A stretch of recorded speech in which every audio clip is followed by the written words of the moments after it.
Zdravo svima, dobrodošli u moj novi video, a danas ću vam pričati o jednom jako zanimljivom slučaju koji je vezan za devojku po imenu Erin Caffey. Ukoliko vas zanima o čemu se radi, udobno se smestite i možemo odmah da krenemo. Dakle, glavni lik današnje priče je Erin Caffey. Erin je rođena 27. jula 1991. godine u Teksasu. Živala sa svojim roditeljima i braćom u malom mestu koje se zove Alba, gde ima oko 500 stanovnika. Njena majka je Penny, otac Terry, a braća su Matthew i Tyler. Pošto su živjeli u jako malom mestu, jasno vam je da su ih svi poznavali, svi su znali kakva je to porodica, imali su samo reči hvale za njih, komšiluk je rekao da su bili jedna normalna, divna porodica, bili su jako cenjeni u tom mestu, stalno su posećivali crkvu, volontirali su, Penny i Terry su bili uzorni roditelji i tako dalje i tako dalje. Erin, njihova najstarija ćerka, je pevala u crkvenom horu, imala je jako lep glas, bila je jako talentovana, kulturna i svi su rekli da je bila jako dobro dete. Kada je krenula u srednju školu, kada je imala 16 godina, krenula je i da radi kako bi pomagala svojim roditeljima. Radila je u restoranu brze hrane koji se zove Sonic i tamo upoznala nove ljude sa kojima se često družila. Imala je puno prijatelja i iz škole i sa posla i bukvalno su je svi obožavali. Jednog dana, dok je radila, u tom restoranu upoznala je 18-godišnjeg dečka po imenu Charlie Wilkinson. On je došao u restoran, krenuli su da pričaju i ona se bukvalno odmah zaljubila u njega. Pozvao na dejt, izašli su i ušli su u romantičnu vezu. I njega su naravno svi iz tog mesta poznavali. I svi su rekli da je bio neki čudan lik, bio da kažem bad boy. Mnogo bio glasan, napadan i onako malo se ložio. Međutim, Erin se to jako svidelo, odlepila je za njim. On potiče iz disfunkcionalne porodice, bežao je stalno od kuće, napustio je školu i nikada je nije završio i bio je dosta problematičan. Nakon nekog vremena je rekla svojim roditeljima da ima dečka i da je jako zaljubljena i oni su naravno bili srećni zbog svoje ćerke, međutim želi su da ga upoznaju, da vide sa kim to ona ima posla, naravno. Tako su se dogovorili da jednog dana Charlie dođe kod njih na večeru. Tako je bilo, Charlie jednog dana došao kod njih i otac Terry je tada bio na poslu. Međutim, kada se vratio sa posla, kada je ušao u kuću, video je Charlija kako sedi na fotelji i odmah je video da je dečko jako čudan. Prvo bio jako nekulturan, uopšte se nije javio Erininom ocu. Trebalo naravno on da ustane, da se pozdravi, da se predstavi i tako dalje. Međutim, on je samo sedeo, kao neki idiot. Pa je tako Terry prišao njemu, dakle njen otac je prišao njemu, pružio mu ruku i rekao: "Zdravo, ti si verovatno Charlie." A on mu na to odgovorio: "Da, a ko ste vi?" Kao, a ko ste vi? Ko ste vi, a lik sedi u njegovoj kući. Njenim roditeljima se Charlie naravno uopšte nije svidao, međutim, pustili su je da bude sa kim ona želi, ako je srećna, i trudili su se da ga naravno malo bolje upoznaju i nisu želi da mu odmah sude. Tako su ga češće pozivali kod njih na večeru, međutim Erin je to malo krenula da iskorišćava, videla je da su njeni roditelji dobri, da su ih sve dopuštali i bukvalno je non stop pozivala Charlija kod nje i on nije izlazio iz njihove kuće. Tako su roditelji nakon nekog vremena rekli: "Ok, sve je to lepo, ali morate malo da se odvojite, ne može stalno da bude kod nas, prvo imaš 16 godina. Međutim, Erin je nastavila da ga dovodi kući, svuda ga je vodila sa sobom i bukvalno se nikad nisu odvajali. Postoji podatak da se u crkvi ponašao neprimereno i da onako samo ljubio Erin i da je čak zavlačio ruku ispod majice dok su bili u crkvi. Vatali su se u sred crkve, da kažem, i svi su to vidjeli. Mislim, ne ide. Kako je vreme prolazilo, njeni roditelji su vidjeli da je Charlie bukvalno opsednut njihovom ćerkom. Non stop je zvao, morali su stalno da budu u kontaktu. Ona je morala stalno sa njim da izlazi, a ne sa svojim prijateljima i tako te stvari. Također primetili su promenu u njenom ponašanju. Jako se vezala za njega i veza im je bila jako toksična. Možda to jer su bili jako mladi, imali su 16 i 18 godina.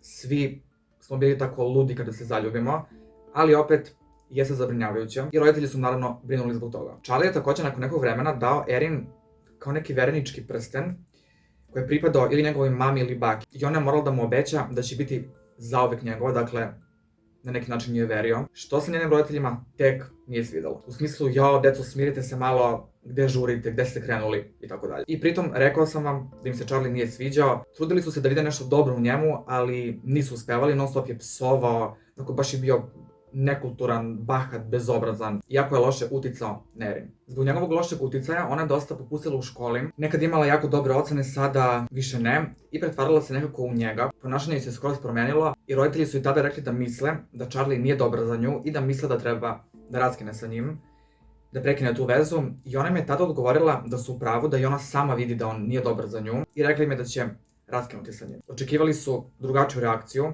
i bili su srećni jer ih je saslušala, jer je bila svesna da ta veza nije zdravo. Međutim, znate već i sami da je nastavila da se viđa sa njim i da nije mislila da je Charlie loš za nju. To je rekla roditeljima kako bi ih smirila. Nakon svega što se desilo, što ću vam kasnije reći, ljudi koji su se u to vreme družili sa njom su rekli da je Erin tada svima pričala kako mrzi svoje roditelje, kako je zabranio da se viđa sa čovekom svog života, kako više to ne može da podnese i rekla da želi da budu mrtvi. Tada kada je ušla u vezu sa njim, Erin je krenula da se druži sa njegovim dobrim prijateljima. U pitanju su bili Charlie Wade, dakle imali su isto ime, imamo dvojicu Charlija, nemojte da pomešate, i njegova devojka po imenu Bobby Johnson. I oni su bili stariji od Erin, Bobby imala 18 godina, a Charliev drug Charlie 21 i već imao brak iza sebe i dete iz tog braka. Kako je sve stiglo, gospode? Erin je naravno rekla svom dečku Charlieu da ga njeni roditelji ne vole i da žele da njih dvoje više ne budu zajedno, i kada je on to čuo, bukvalno je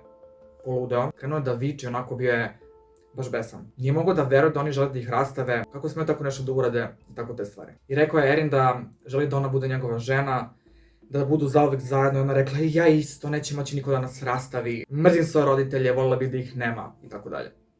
Tada je krenula da priča Charlieu i njegovim prijateljima kako roditelji maltretiraju, kako je tuku, što je bila apsolutna laž.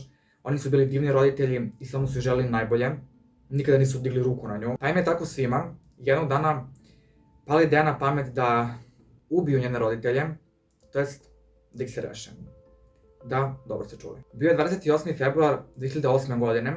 Te večeri je Erin bila kod kuće sa svojom porodicom i nekoliko puta je pozvala Charlie na telefon i pitala ga je kada će doći da ubije njene roditelje. Smislili su plan i odlučili su da to bude tog dana. Nešto malo nakon toga, Charlie, njegov drug Charlie i njegova devojka Bobby su se dovezli do Erinine kuće kako bi ubili njene roditelje. Kada su ušli u njeno dvorište, pas je krenuo da laje i oni su se uplašili, vratili su se u auto i tada je Charlie pozvao Erin i rekao je kako ne mogu to da urade, kako je bolje da odustanu od toga i tako dalje. Međutim, Erin ga je tada bukvalno molila da to uradi.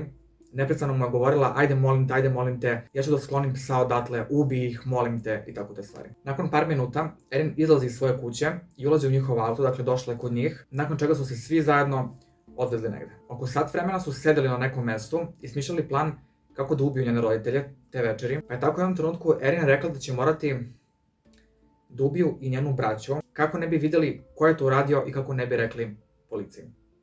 Da, ljudi moji, njena braća su imala 13 i 8 godina.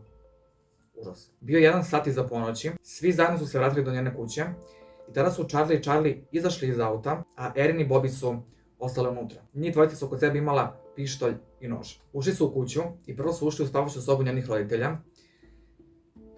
Otvorili su vrata i Terry je to čuo, probudilo ga je kada su vrata otvorila. Kada se onako podigao da vidi o čemu se radi, ova dvojica su krenula neprestano da pucaju na njih. Terrya su upucali ukupno 11 puta, a Penny nisu uspjeli jer im se zaglavio pištolj.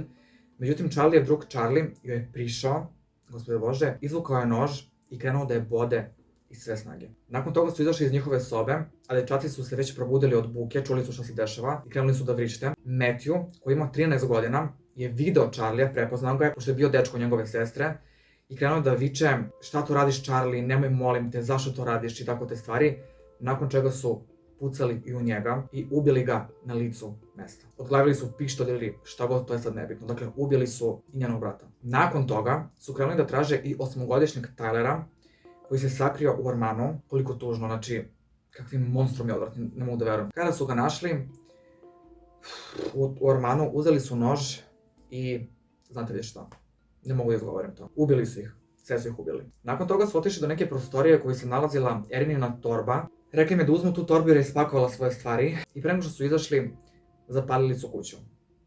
Da, ljudi moji, dobro ste čuli. Vratili su se u auto i svo četvoro su se nedovezli. Zapravo, Terry, otac, i dalje bio živ, svi ostali su bili mrtvi, on je na kraju preživao, hvala Bogu.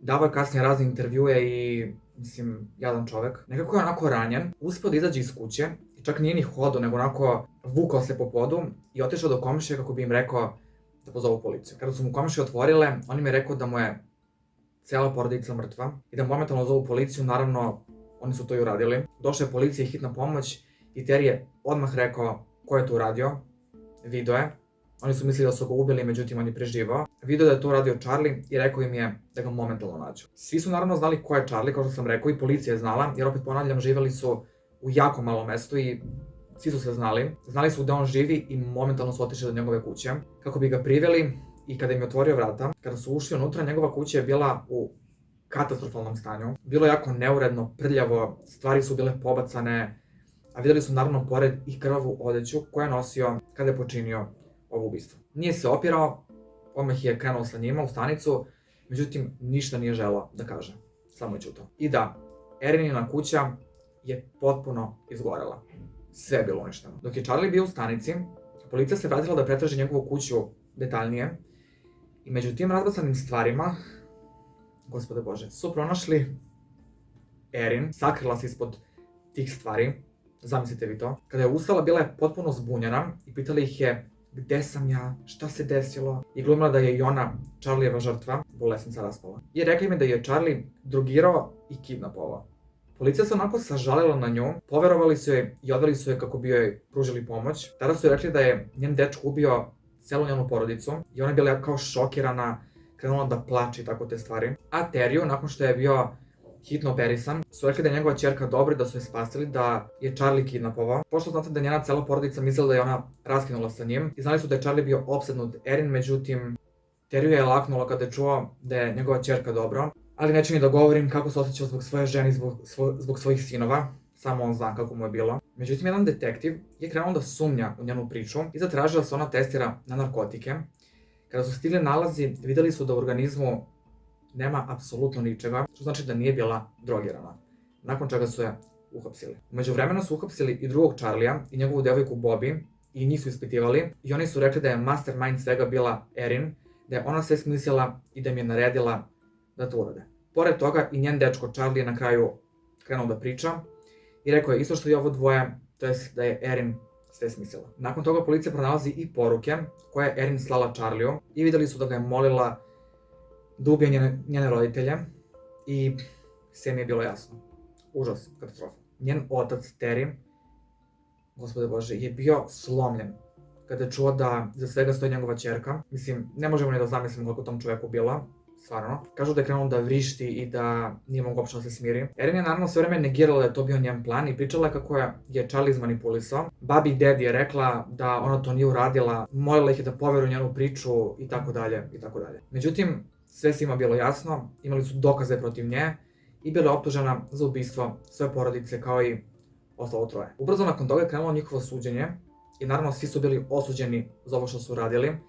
Najmanju kaznu dobila Bobby jer nije direktno učestvovala u tome, samo je znala za njihov plan i sedala je u kolima ispred i ona je dobila 20 godina zatvora. Erin, koja je smislila ceo plan, je dobila 40 godina zatvora, a Charlie i Charlie su dobili doživotnu kaznu zatvora. Što se tiče Terija, njenog oca, on pati naravno od posttraumatskog poremećaja, od PTSD-a, ništa čudno. Jednom je rekao da se dalje budi noću znojav i da pored kreveta drži pištolj, da se plaši da zaspi. Pre samog suđenja je želeo da ovi momci budu osuđeni na smrtnu kaznu, želeo da oni osete to što je osetila njegova porodica, želeo da ih vidi mrtve, međutim znate da je stalno posećivao crkvu i da je verovao u Boga, pa na kraju promenio mišljenje i oprostio im je za to što su uradili. Pored toga oprostio je na neki način i svoji ćerki i pored svega što je uradila, on je i dan danas posećuje u zatvoru. Nekoliko godina od ovog tragičnog događaja, Charlie.